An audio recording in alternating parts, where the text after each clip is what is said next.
नमस्कार दोस्तों, हार्दिक स्वागत है आप सभी का फिर से एक बार हमारे चैनल एस्ट्रो ओम पर। दोस्तों, जय श्री कृष्णा, राधे राधे। दोस्तों, हमारे हिंदू धर्म में जितना महत्व भगवान की पूजा पाठ करने का होता है, उतना ही महत्व ईश्वर के सामने दीपक जलाने का और उनको फूल माला अर्पित करने का है। अब सभी लोग भगवान के सामने दीपक जलाकर मंत्रों का तो करते ही हैं, आप लोग भी करते ही होंगे। और वही जो लोग भगवान के सामने बैठकर देर तक पूजा पाठ नहीं कर सकते, वह लोग एक दीपक तो जरूर जलाते ही हैं, लेकिन उसी समय हम ऐसी गलती कर देते हैं जिसका परिणाम हमें भुगतना पड़ सकता है। तो आखिर कौन सी है वह गलती? है दीपक की जली हुई बाती का गलत तरीके से इस्तेमाल करना। तो प्यारे भक्तों, हम भगवान पर फूल भी अर्पित करते हैं और मंदिरों से फिर भगवान पर चढ़ी हुई फूल माला मिल ही जाती है। तो भगवान पर चढ़ी हुई इन फूल मालाओं का हमें क्या करना चाहिए जिससे इन फूल मालाओं का अपमान ना हो? तो चलिए जान लेते हैं आखिर आरती के बाद बचे हुए बाती का और पूजा के फूलों का सही उपयोग कैसे करना चाहिए। वीडियो को अंत तक अवश्य देखें। तो दोस्तों, आप हनुमान चालीसा का पाठ कीजिए, रामायण का पाठ कीजिए, श्रीमद् भगवत गीता का पाठ कीजिए या फिर दुर्गा सप्तशती का पाठ कीजिए। इन सभी पाठ को करने से पहले सबसे पहला काम हम दीपक जलाने का ही करते हैं। हम भगवान के प्रति अपनी आस्था और अपने विश्वास को दीपक के जरिए ही भगवान तक पहुंचाते हैं। तो दीपक की लौ का जलना और भोजना, दीपक की लौ में फूल का बनना और दीपक में अधजली बाती का बचना क्या संकेत देता है, इस बारे में हम आपको पहले ही बता चुके हैं। अब जानते हैं कि दीपक की जली हुई बाती का हमें क्या करना चाहिए। तो अक्सर क्या होता है कि हम अपने घर में जो दीपक जलाते हैं, उनकी बची हुई बाती को एक साथ रखते हैं और हफ्ते 15 दिन या महीने भर बाद हम जब भी किसी पवित्र जगह पर जाते हैं या पवित्र नदी के आसपास जाते हैं, तो उन सब की पोटली बनाकर उनको नदी में प्रवाहित कर देते हैं। अगर आप इन्हें सम्मान के साथ प्रवाहित कर रहे हैं तो बात अलग है, लेकिन हम लोग जल्दबाजी में इन्हें फेंक देते हैं और फेंकना और प्रवाहित करना दोनों अलग बात होती है। तो पहले यह समझते हैं कि जो दीपक की जली हुई बातें हैं, यह कोई साधारण चीज नहीं है। इसने अपने भगवान को जो भी पूजा पाठ अर्पित किया है, इन सभी मंत्रों की तरंगें इस बाती में निहित होती हैं और इस बातों को फेंक देना इसका अपमान होता है, जो कि सरासर गलत है। आप जली हुई बाती से वह चमत्कार कर सकते हैं जो आपकी सोई हुई किस्मत को जगा सकती हैं और आपके जीवन को पूरा बदल सकती हैं। बस आपको सही तरीका आना चाहिए। तो दोस्तों, आपने दीपक को जलाने के बाद भगवान के सामने जितने देर तक मंत्र जाप किया है, भगवान का नाम जप किया है, जितनी भी पूजा अर्चना की है, सभी की शक्तियां इस दीपक के माध्यम से ही भगवान तक पहुंचती है। तो यह दीपक तो यकीनन बहुत ही ज्यादा शक्तिशाली हो चुका है। तो दोस्तों, आप अपने दीपक की जली हुई बातियों को इकट्ठा कीजिए। हफ्ते या 15 दिन तक बाती एक साथ इकट्ठा कर सकते हैं। इन बातियों को और धूप बत्ती के नीचे बची हुई बत्तियों को आप इकट्ठा कर लीजिए। अभी से एक मिट्टी के सकोरे में रखिए और आप मिट्टी के सकोरे में इस बाती के ऊपर आप थोड़ा सा धूप चूरा, थोड़ी सी हवन सामग्री डालिए। इन सभी के ऊपर अब आपको थोड़ा सा कपूर और डालना है और माचिस से इन सभी को जला दीजिए। अब इसे जलाने के बाद जब ज्योत प्रज्वलित हो जाए, तभी इसे हाथ से बुझा दीजिए। ध्यान रखिए कि आपको फूंक नहीं मारनी है।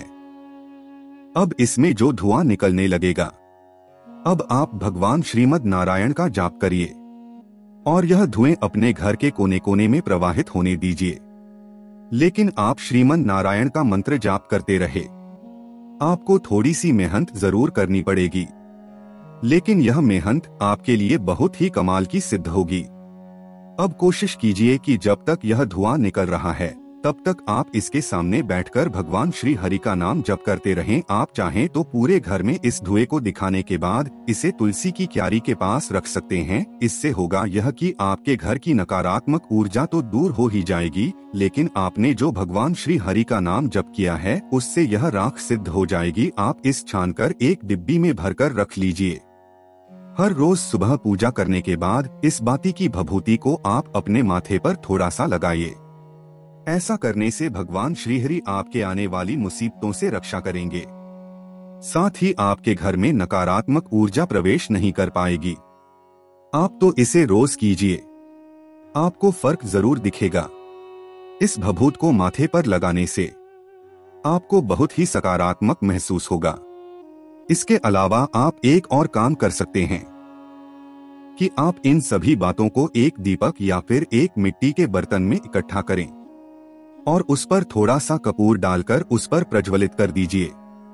अब जब यह पूरी तरीके से जल जाए तो इसकी जो राख बचेगी उस राख में थोड़ा सा पानी डालकर और अपने घर के पौधों की क्यारियों में डाल दीजिए।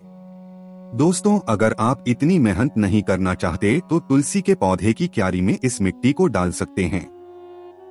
न केवल आप इन बस्तियों का अपमान होने से बचा पाएंगे, बल्कि आपके घर की मिट्टी भी शुद्ध हो जाएगी। साथ ही आपको मंदिर से या पूजा के बाद आशीर्वाद के रूप में मिले हुए फूल और मालाओं का इस्तेमाल करना भी बता देते हैं। आप चाहे अपने घर के मंदिर में भगवान को फूल अर्पित करें, चाहे को मंदिर से फूल या माला भगवान के आशीर्वाद के तौर पर मिले, आपको इन्हें किसी भी नदी में नहीं फेंकना है और कूड़े-कचरे में फेंककर उनका अपमान बिल्कुल भी नहीं करना है। इससे एक तो आप नदी को अशुद्ध बनाते हैं और भारी मात्रा में ऐसा करने से जल प्रदूषण भी बढ़ता है। पानी में जब यह फूल माला बहुत लंबे समय तक पड़ी रहती है तो यह सड़ जाती है। अब आप गंगा नदी यमुना जी के पानी को ही देख लीजिए। यह नदियां पवित्र नदियां हैं, लेकिन आप अभी के समय में इन नदियों का जल बिना संशोधन के नहीं पी सकते। तो कचरा चाहे कूड़ा या धार्मिक जगह का ही क्यों ना हो, नदियों में फेंकना सरासर गलत है और दूसरा इसे के आशीर्वाद का भी अपमान होता है। तो आपको करना क्या है कि आप इन सभी फूलों को इकट्ठा करिए और इन्हें सुखा लीजिए। सुखाने के बाद आप इन्हें छोटे छोटे टुकड़ों में तोड़कर चुरा करके इसमें आप थोड़ा सा गोबर के उपले कर चुरा, थोड़ा सा चंदन का पाउडर और नारियल का छिलका मिलाकर इनको कढ़ाई में डालकर गैस पर हल्का हल्का भून लीजिए और ठंडा होने पर इसे मिक्सी में पीसकर इसका महीन पाउडर बना लीजिए। फिर आपको इस पाउडर को छानकर इसमें थोड़ा सा शहद और थोड़ा सा घी और थोड़ा सा कपूर और लोबान मिलाइए। गुलाब जल की से उसे आटे की तरह भून लीजिए और अपनी इच्छा के हिसाब से छोटी छोटी बातें या फिर गोल गोल टिक्की बनाकर धूप में सुखा लीजिए। हर रोज अगर आप एक टिक्की को जलाकर उसका धुआं पूरे घर में दिखाते हैं तो इससे न केवल आपके घर का वातावरण शुद्ध होगा कि इसकी महक आपके घर में सकारात्मक ऊर्जा भी भर जाएगी और इसके साथ ही भगवान के फूलों का अपमान होने से भी बच जाएगा। लोबान और कपूर साथ में जलाने से घर में सकारात्मक ऊर्जा फैलती है और गोबर के उपले और गोमूत्र न केवल आपके वातावरण में मौजूद बैक्टीरिया को खत्म कर देते हैं, बल्कि आपके घर की ऊर्जा को भी पवित्र कर देते हैं। आगे से कभी भी भूल कर भी आप दीपक की जली हुई बातें और भगवान पर चढ़ाए हुए फूल माला का अपमान ना करें और आप यह उपाय जरूर करिए, आपको लाभ जरूर मिलेगा। तो दोस्तों, उम्मीद करते हैं कि आपको यह जानकारी जरूर पसंद आई होगी।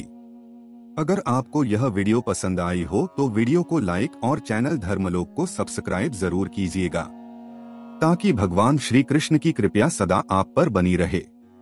और कमेंट में जय श्री कृष्णा, राधे राधे, जय श्रीमन नारायण अवश्य लिखें और इस वीडियो को ज्यादा से ज्यादा शेयर करके इसे बाकी लोगों तक भी पहुंच जाए।